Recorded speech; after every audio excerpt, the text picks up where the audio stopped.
जय हिंद दोस्तों, जय हिंद बच्चों। भूगोल प्रैक्टिकल की क्लास में आपका स्वागत है। आज से हम आपके भूगोल प्रायोगिक की क्लास स्टार्ट कर रहे हैं आपके पहले चैप्टर से, जिसका नाम है आंकड़े, स्रोत और संकलन। यानी डेटा वाला जो आपका पहला चैप्टर है उसको आज हम अच्छे से जानेंगे।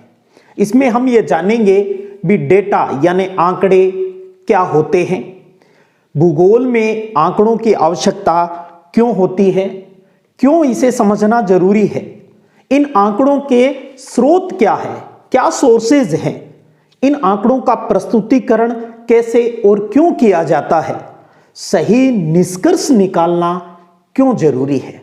इन सभी बातों को आज की अपनी इस पहली क्लास में जानेंगे।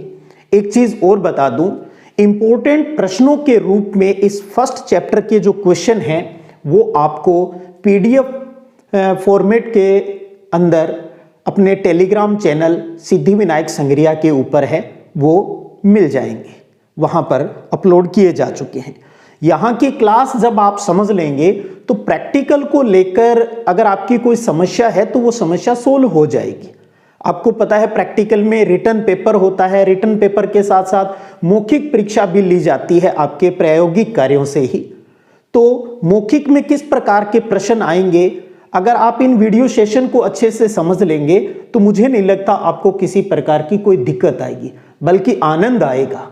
पर जरूरी है ईमानदारी से प्रैक्टिकल की इस थ्योरी को समझने की आपकी इच्छा होनी चाहिए। चलिए स्टार्ट करते हैं।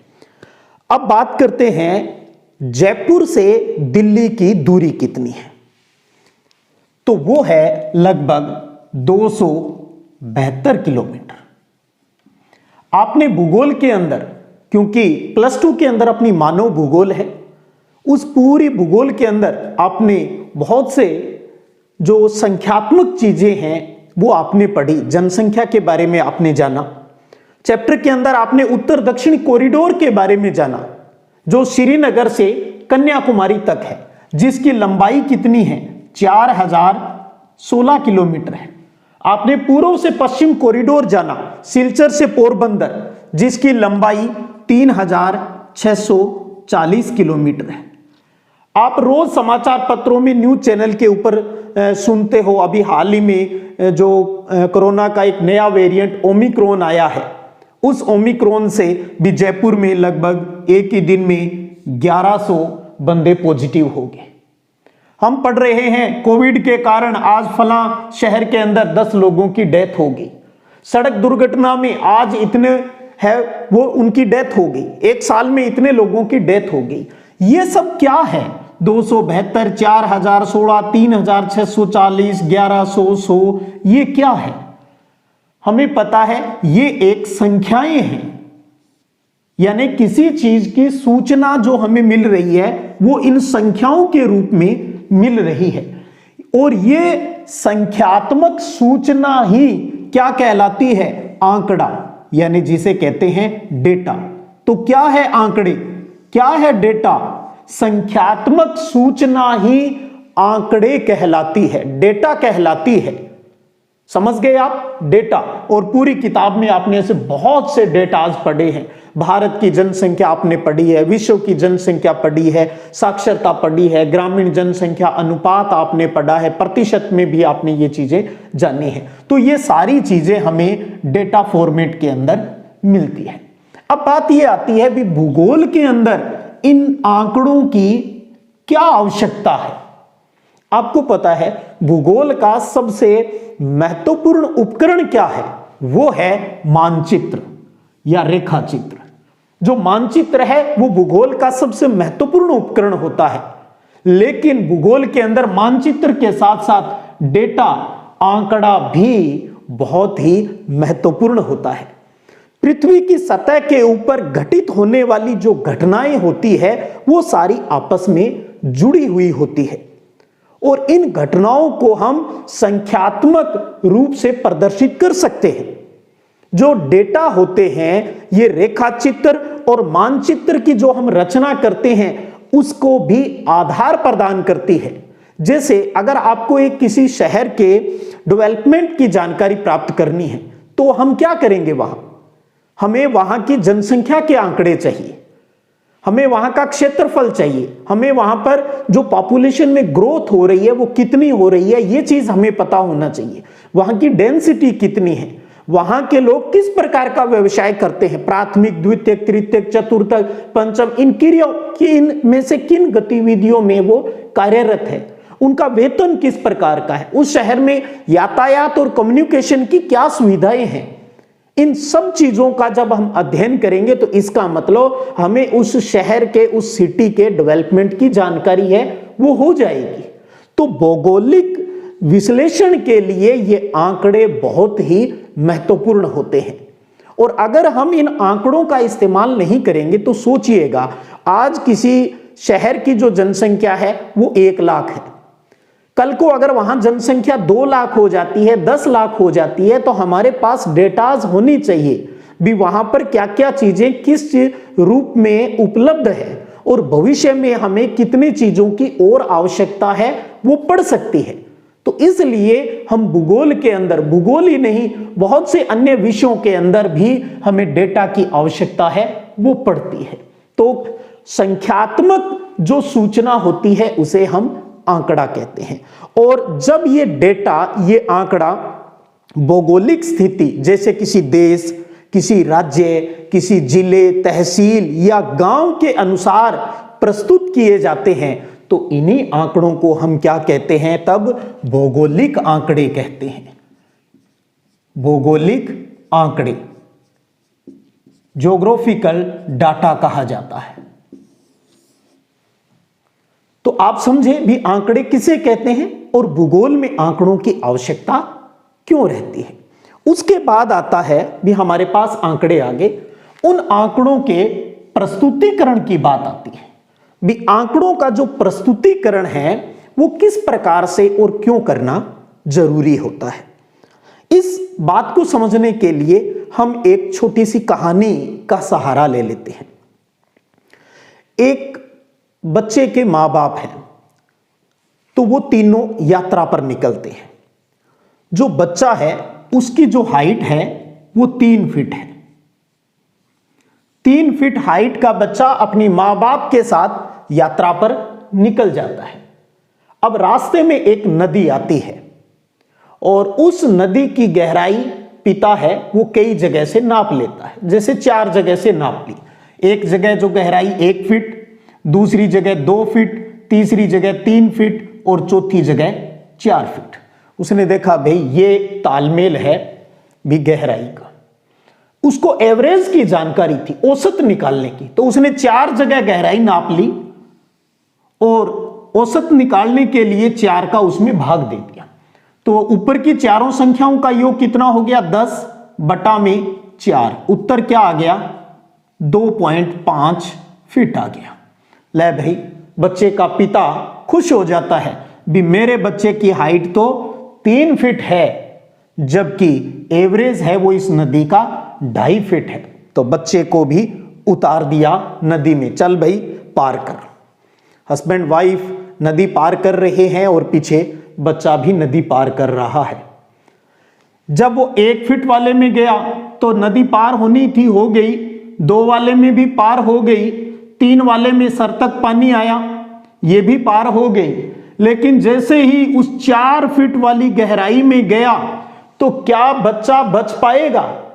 नहीं बच पाया बच्चा उस पानी में डूब जाता है और दूसरे किनारे पर जाकर पिता ये सोचता है भी बेटा कहां गया, क्या हुआ इसके साथ। अरे एवरेज तो 2.5 फीट था, उसकी हाइट 3 फीट थी, फिर वो डूब कैसे गया? डूबना नहीं चाहिए था। तो आप क्या समझेंगे भी उस बच्चे के पिता ने जो आंकड़े लिए, जो डाटा लिए, उनके साथ क्या किया, क्या हुआ उसके साथ? वहां पर स्टैटिस्टिक्स रूप से यानी सांख्यिकी रूप से दोष आ गया। उसने सिर्फ एवरेज का आधार रखा, वो भूल गया भी जब 4 फीट गहराई आएगी, बच्चे की हाइट तो 3 फीट ही है, तो क्या वो वहां पर बच पाएगा? तो इसका मतलब इन डेटा की सहायता से वो पिता सही तरीके से कोई रिजल्ट, निष्कर्ष है वो नहीं निकाल पाया। तो ऐसा आपके पास डाटा भी है, आपने आंकड़े कलेक्ट कर लिए, लेकिन उन आंकड़ों की सहायता से अगर आप सही कोई अर्थ, कोई निष्कर्ष नहीं निकाल पाएंगे, तो फिर उसके यानी उसका प्रस्तुतिकरण नहीं कर पाएंगे सही तरीके से, तो फिर फायदा क्या हुआ उन डाटा को कलेक्ट करने का। तो इसका मतलब क्या है, यानी सिर्फ औसत से काम यहां नहीं चलने वाला था, उन डेटाज का जो प्रस्तुतिकरण है उसमें सही निष्कर्ष निकालना भी बहुत ही जरूरी था। तो अब समझिए वापिस उसी कहानी को, हम क्या करते हैं, हम किसी भी क्षेत्र में जाकर डाटा कलेक्ट करते हैं। अगर हमने गांव में पुरुष महिला की संख्या निकालनी है तो चल पड़े डोर टू डोर और हमने डाटा कलेक्ट कर लिए। तो स्टार्टिंग में जो डाटा कलेक्ट करते हैं वो कहलाता है कच्चा आंकड़ा कहलाता है। फिर उस कच्चे आंकड़े का हम प्रोसेसिंग करते हैं, यानी प्रक्रमण करते हैं, अर्थात उन कच्चे आंकड़ों से हम कोई अर्थपूर्ण, कोई मीनिंगफुल मीन निष्कर्ष निकालने की कोशिश करते हैं। और इसके लिए हम क्या करते हैं, कोई टेबल बनाते हैं, कोई वर्गीकरण करते हैं, कोई रेंज बना लेते हैं। जैसे आप गणित में, सांख्यिकी वाले में जैसे वर्ग अंतराल की बात जो करते हैं वो चीजें, तो कोई टेबल या वर्गीकरण है वो कर लेते हैं। तो इस प्रकार से डेटा की सहायता से प्रोसेसिंग करके, सारणी वर्गीकरण करके कोई अर्थपूर्ण निष्कर्ष निकालना, ये सब क्या कहलाता है, ये प्रेजेंटेशन कहलाता है, प्रस्तुतिकरण कहलाता है। ये प्रस्तुतिकरण हम निरपेक्ष रूप से कर सकते हैं। निरपेक्ष रूप से मतलब जो डाटा आपने फील्ड में कलेक्ट किए वही, वो कच्चे आंकड़ा जिस संख्यात्मक रूप से है, जैसे किसी गांव की जनसंख्या 1 लाख है तो यानी 1 लाख वो एक निरपेक्ष रूप हो गया, जो था वैसा का वैसा हमने लिख दिया। या फिर हम प्रतिशत या अनुपात जिसको कहें, अनुपात यानी प्रतिशत के रूप में ले सकते हैं, या किसी संकेत के रूप में अर्थात सूचकांक के रूप में प्रस्तुत है वो कर सकते हैं। तो इनके बारे में थोड़ी और सामान्य जानकारी हम आगे जाकर करेंगे। तो आप समझ गए भी जो आपके पास डाटा कलेक्शन होता है उससे कोई मीनिंगफुल अर्थ निकालना होता है। सारणी बना लीजिए, कोई टेबल बना लीजिए। आपने भूगोल की किताब में देखा है, जगह जगह कहीं पॉपुलेशन की, कहीं उद्योगों की, कहीं सड़कों की बहुत सी टेबल्स है वो बनी हुई है। वो किस लिए है, उन डाटा का सही तरीके से प्रस्तुतिकरण करने के लिए, ताकि उस टेबल को देखते ही हम किसी बात का सही तरीके से निष्कर्ष निकाल लें, आसानी से कोई बात है वो हमारे समझ में आ जाए। इसलिए हम डाटा कलेक्ट करते हैं और सही तरीके से उसको क्लासिफाइड करते हैं। तो अब उसके बाद बात आती है भी हम डाटा ये जो डेटा की बात हम कर रहे हैं, इन डेटा की प्राप्ति के सोर्सेज क्या है। तो डेटा यानी आंकड़ों के प्राप्ति के 2 स्रोत होते हैं। एक कहलाता है प्राइमरी सोर्स यानी प्राथमिक, और दूसरा कहलाता है सेकेंडरी यानी द्वितीयक स्रोत। पहले तो इनको परिभाषा के माध्यम से इनमें अंतर जानिए भी। प्राथमिक आंकड़ों के स्रोत क्या होते हैं, जो आंकड़े प्रथम बार व्यक्तिगत रूप से यानी अकेला जाकर, या व्यक्तियों का समूह है भी ग्रुप में जाकर, या कोई इंस्टीट्यूट, संस्था, या कोई ऑर्गेनाइजेशन, संगठन द्वारा एकत्रित किए जाते हैं तो वो प्राथमिक आंकड़े कहलाते हैं। ध्यान दीजिए, फील्ड में जाएं, पहली बार जो डाटा कलेक्ट किए जाते हैं, चाहे वो व्यक्तिगत रूप से हो, सामूहिक रूप से हो, किसी इंस्टीट्यूट ने एकत्रित की है, कोई ऑर्गेनाइजेशन से ने एकत्रित किए हैं, कलेक्ट किए हैं, वो सारे प्राथमिक डाटा कहलाते हैं। द्वितीयक डाटा की बात करते हैं तो इसमें जो सर्वे करने वाला, उपयोग करने वाला जो व्यक्ति होता है, जो प्रयोग करता है किसी चीज का, वो स्वयं डाटा कलेक्ट नहीं करता है। ये ध्यान दीजिए, इसमें स्वयं पहली बार डाटा कलेक्ट किए जाते हैं और इसमें स्वयं एकत्रित नहीं किया जाता है, बल्कि कोई प्रकाशित यानी प्रिंटिंग जो करवाया हुआ है प्रेस में, या अप्रकाशित जो साधन होते हैं उनके द्वारा डेटा कलेक्ट किए जाते हैं। तो प्रकाशित या अप्रकाशित कहीं भी किसी भी रूप में उन्हें पब्लिश कर दिया है या फिर अनपब्लिश है, वहां से डेटा लिया जाता है तो वो द्वितीयक आंकड़े कहलाते हैं। जैसे आपके सिलेबस में फील्ड सर्वे होता है, यानी किसी गांव की, शहर की किसी कोई एक समस्या लेकर आपको सर्वे करना होता है। जब आप सर्वे करने के लिए जाते हो तो पहले उसकी, जिस गांव की आप सर्वे रिपोर्ट तैयार कर रहे हो, जिस शहर की आप कर रहे हो, तो उसकी बेसिक जानकारी स्टार्टिंग में डालनी होती है। जैसे गांव की जनसंख्या चाहिए, गांव में कितनी जमीन है उसकी जानकारी चाहिए। तो ये चीजें आप कहां से प्राप्त कर लोगे? जैसे जमीन की जो राजस्व की जो जानकारी है वो पटवारी जी से आपको मिल जाएगी। पॉपुलेशन की जो जानकारी है जनसंख्या की, वो आपको ग्राम पंचायत से मिल जाएगी।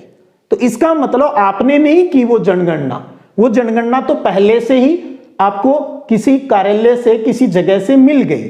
तो वो जो प्रकाशित या अप्रकाशित साधनों से आपने ली, दूसरे से ली, तो वो सारे क्या हो गए? वो सेकेंडरी जो डेटा है वो कहलाते हैं। तो ये तो डिफरेंस हो गया प्राइमरी और सेकेंडरी डेटा में क्या डिफरेंस है। अब हम एक एक करके प्राथमिक आंकड़ों के जो स्रोत हैं, किस प्रकार से प्राइमरी डाटा हम कलेक्ट कर सकते हैं, उनके मेथड क्या है, उनको जान लेते हैं। सबसे पहले आपको समझ पर ध्यान देना है, न कि नोट्स बनाने पर ज्यादा। टॉपिक को समझना जरूरी है। मैंने कहा नोट्स तो आपको पीडीएफ फॉर्मेट में टेलीग्राम सिद्धिविनायक संग्रिया पर उपलब्ध हो ही रहे हैं। तो व्यक्तिगत प्रेक्षण, पर्सनली जो ऑब्जर्वेशन किया जाता है, किसी फील्ड में जाकर हम खुद सर्वे करें, तो वो व्यक्तिगत प्रेक्षण होता है। व्यक्ति स्वयं उस क्षेत्र में जाता है और प्रत्यक्ष रूप से वहां पर जो डाटा है वो कलेक्ट करता है। तो ये इसका मतलब होता है। इसमें क्या है, जो प्रेक्षण करता है, जो व्यक्ति सर्वे करने जा रहा है, बस उसको उस विषय का थ्योरिकल जो नॉलेज है वो होना चाहिए और वैज्ञानिक दृष्टिकोण उसके पास होना चाहिए। दूसरी बात आती है, तरीका है प्राथमिक आंकड़े को कलेक्ट करने का, वो है साक्षात्कार, जिसको हम इंग्लिश में कहें इंटरव्यू।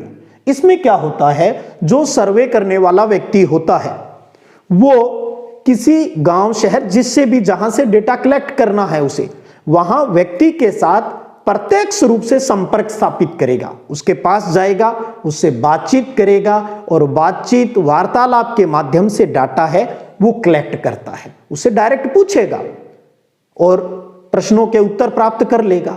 लेकिन यहां पर एक चीज ध्यान रखिएगा, जब आप इंटरव्यू लेते हो, साक्षात्कार विधि से जब आप प्राथमिक डाटा कलेक्ट करते हो, तो आपको कुछ सावधानियां हैं वो रखनी होती हैं। सबसे पहले तो आप जिस व्यक्ति के पास जाएं उससे अच्छे से राम राम करें भाई, उसके परिवार की कुशल क्षेम है वो पूछें और बड़े जोश के साथ उससे बात करें। और दूसरा, आप उसको जो भी बात पूछने जा रहे हो भी, किस उद्देश्य से आप पूछना चाह रहे हो, वो उद्देश्य आपको उसको क्लियर करना है। और सावधानी आपको ये रखनी है भी, जो भी आप प्रश्न पूछें वो सरल भाषा में हो, आपको उसको उलझाना नहीं है। कोशिश यही भी, वो जिस लैंग्वेज को इजी वे में समझ सकता है, आप उसी लैंग्वेज में उससे प्रश्न पूछें, ताकि वो प्रश्न समझकर आपको अच्छे से उत्तर है वो दे सके। आपको कोई भी ऐसी बात उससे नहीं पूछनी है जो उसको ठेस पहुंचाए, उसके आत्मसम्मान को ठेस पहुंचाए, उसके कोई धार्मिक के, जो किस धर्म को वो मानता है उससे संबंधित कोई भी बात है, वो भावनाओं को ठेस पहुंचाने वाली जो बात है वो आप उससे नहीं करेंगे। और जो भी आप जानकारी वो दे रहा है, तुरंत ही आप उसको कॉपी में नोट भी कर लें, ताकि बाद में आपको कोई भूलने वाली कोई समस्या है वो नहीं हो। और अगर आप जिस व्यक्ति से इंटरव्यू लेने जा रहे हो, उस टाइम बीच बीच में अगर वो थोड़ा बिजी होता है किसी काम में, तो आपको उसको परेशान नहीं करना चाहिए। और आप जो भी बात आप उससे ले रहे हो उसको बता देना चाहिए भी, हमने ये चीज आपसे ली है। उसके अलावा भी आप उससे ये पूछ सकते हो भी, अगर वो और कोई जानकारी उसकी संदर्भ में, जिस टॉपिक के ऊपर आप बात कर रहे हो, अगर बताना चाहे तो वो बता सकता है। और लास्ट में उसको थैंक यू कहना मत भूलिएगा। तो जब भी आप इंटरव्यू लें तो इस प्रकार की बातों का ध्यान रखना है। प्रश्न आते हैं आपकी प्रैक्टिकल परीक्षा में इस प्रकार के भी, साक्षात्कार विधि से साक्षात्कार लेते समय हमें किन सावधानियों को या किन बातों का ध्यान है वो रखना चाहिए। तो बड़ी ही व्यवहारिक सी बातें हैं, बड़ी इजी तरीके से आप इनको लिख भी सकते हो। उसके बाद अगली विधि आती है क्वेश्चनरी, प्रश्नावली विधि। प्रश्न पूछने हैं, अभी सीधा सा ही इसमें स्पष्ट क्लियर हो रहा है, भी प्रश्न पूछने हैं। इसमें जो व्यक्ति इंटरव्यू लेने जाएगा, यानी जो भी व्यक्ति डाटा कलेक्ट करने जाएगा, सर्वे करने के लिए जो जाएगा, वो पहले ही प्रश्न बना लेगा, बड़े सिंपल सिंपल प्रश्न, और साथ में ही उनके कुछ जो संभावित जो उत्तर हो सकते हैं वो भी साथ लिख लेगा, और जाके उस व्यक्ति को दे देंगे भी, लीजिए भी आप इन से जुड़े हुए जो प्रश्न हैं इनके आप संभावित उत्तर हैं वो इसमें लगा दीजिएगा। ध्यान दीजिएगा, प्रश्नावली के अंदर सर्वे करने वाला कुछ नहीं करेगा, वो तो सिर्फ पेपर बनाकर लेके जाएगा, उसके अंदर संभावित उत्तर भी है। बस जो जिस व्यक्ति से आप पूछताछ करने जा रहे हो वो वहां पर पढ़कर अपने आप ही उनमें उत्तर लगा देगा, ये इसकी खासियत है। तो अब इसका मेन जो प्रॉब्लम है वो इसके अंदर क्या आएगी प्रश्नावली में, ये आएगी भी, क्योंकि आप तो प्रश्न उत्तर लिख के लेके गए हो, उसको पढ़कर टिक लगाना है, इसका मतलब बंदा साक्षर या पढ़ा लिखा होना चाहिए, ये सबसे बड़ी बात है भी। प्रश्नावली विधि केवल शिक्षित लोगों के लिए है, ये इसकी कमी है। खासियत ये है भी, प्रश्नावली आपने यहां अपने गांव में बैठकर बनाई है, अपने शहर में बैठ के बनाई है, आप किसी दूसरी जगह से डाटा कलेक्ट करना चाहते हो तो उस प्रश्नावली को वहीं भेज दीजिए, अपने आप वो बंदा हल करके, या कोई भी आपका परिचित है वो उसको प्रश्नावली को कंप्लीट करवा के आपके घर पहुंचवा सकता है। तो इसका मतलब एक बड़े विस्तृत एरिया से डेटा है वो इस विधि से कलेक्ट है वो किए जा सकते हैं। और इसी प्रकार से प्रश्नावली के साथ साथ आती है अनुसूची, शेड्यूल की बात आती है। अनुसूची क्या है? अनुसूची भी एक प्रकार की प्रश्नावली ही है।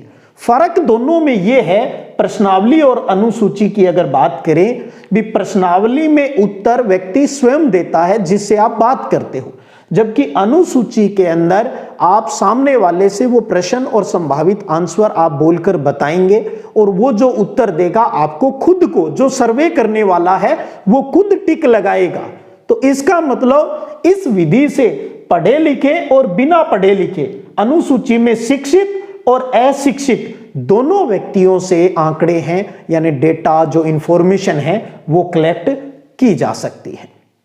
अन्य विधियों की बात करें तो बड़ी सामान्य बातें इसके अंतर्गत आ जाती है, जैसे कि आपको किसी क्षेत्र की मिट्टी की जानकारी प्राप्त करनी है, उसकी क्वालिटी की, तो आपको क्या करना है, आप उस जगह पर जाएंगे और जो सोयल को जांचने वाली जो किट आती है वो किट आप साथ ले जाएं और जांच कर लें। आपको पानी की गुणवत्ता जांच करनी है तो पानी की गुणवत्ता जांच करने वाली जो किट आती है आप उसको साथ लेकर जाएं, वहां उसका जो भी रिजल्ट आता है वो नोट कर लीजिए। तो ये प्रत्यक्ष रूप से जाकर उपकरणों की सहायता से जो किए जाने वाली बातें आती है वो सारी हम इस अन्य विधियों के अंदर उल्लेखित कर लेते हैं। तो इस प्रकार से आप ये जान चुके हो भी प्राथमिक तरीके से डेटा है वो किस प्रकार से कलेक्ट किए जा सकते हैं। व्यक्तिगत ऑब्जर्वेशन किया जा सकता है, इंटरव्यू लेकर किया जा सकता है, प्रश्नावली के माध्यम से किया जा सकता है, अनुसूची शेड्यूल के माध्यम से, या डायरेक्ट कोई जो साइंटिफिक जो किट है वो ले जाकर वहां से डेटा कलेक्ट किए जा सकते हैं भी किसी चीज की क्वालिटी जांचनी है। तो अब बात आती है द्वितीयक, सेकेंडरी की, जिसमें हम कोई भी पब्लिश और अनपब्लिश्ड जो साधन होते हैं वहां से एकत्रित करते हैं। तो इसका मतलब जो द्वितीयक आंकड़ों के जो स्रोत है ये दो प्रकार के हो गए, प्रकाशित और अप्रकाशित। प्रकाशित जो पब्लिश हो चुके हैं, इसमें आता है जैसे नंबर 1 सरकारी प्रकाशन। सरकारी प्रकाशन, सरकारी प्रकाशन इसका मतलब क्या हुआ? सरकारी प्रकाशन का मतलब होता है भी भारत सरकार या जो राज्य सरकार द्वारा भी कोई प्रकाशित जो आंकड़े होते हैं उनकी बात।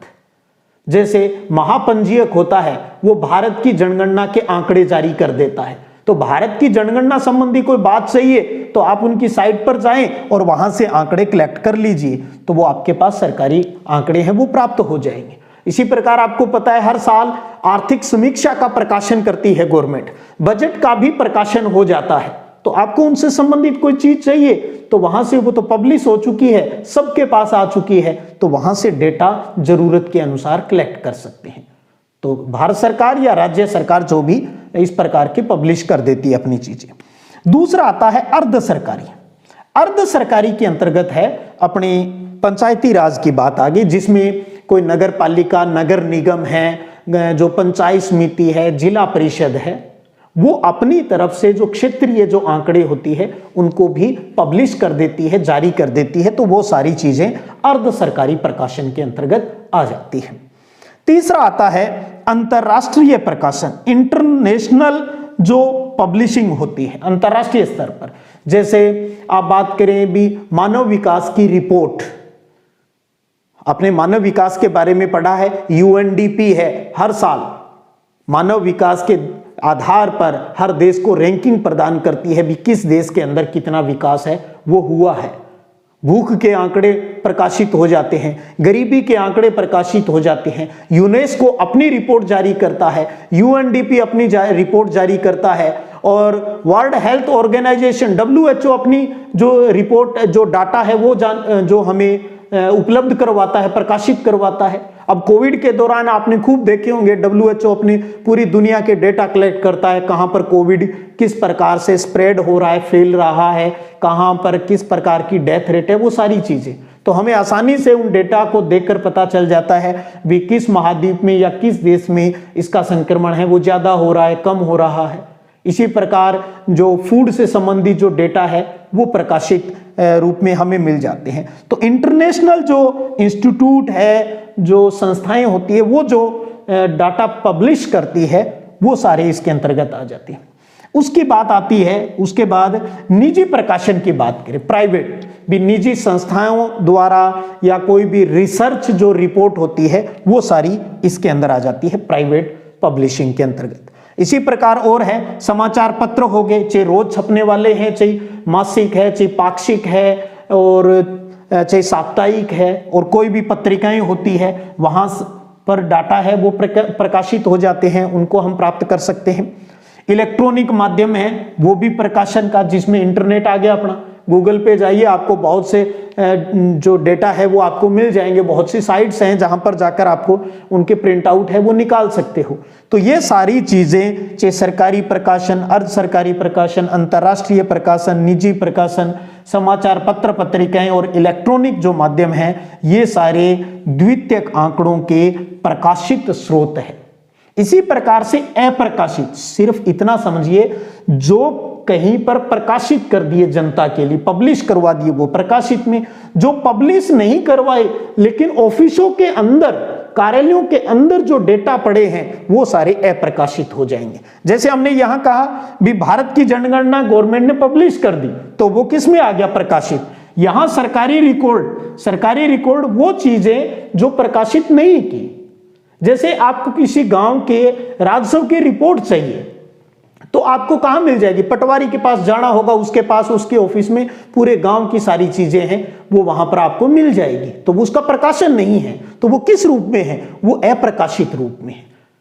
तो इसी प्रकार से अर्ध सरकारी की आ गई, निजी रिकॉर्ड है, किसी कोई व्यापारी का है, किसी कंपनी का कोई रिकॉर्ड है, वो पब्लिश थोड़ी करेगा, फिर भी आपको जरूरत होती है तो आप उनके कार्यालय में जाकर उन चीजों को प्राप्त है वो कर सकते हो। तो प्रकाशित हो गया या प्रकाशित नहीं हुआ, इस प्रकार के आंकड़े ये सारे अपने किसमें हैं, द्वितीयक। तो अपने जब आंकड़ों के सोर्सेस हैं उनकी बात करें तो दो रूप हो गए, प्राइमरी और सेकेंडरी। तो उम्मीद कर रहा हूं आपको कहानी समझ में आ रही होगी। बहुत ही इजी सा चैप्टर है, कोई मुश्किल भरी बात नहीं।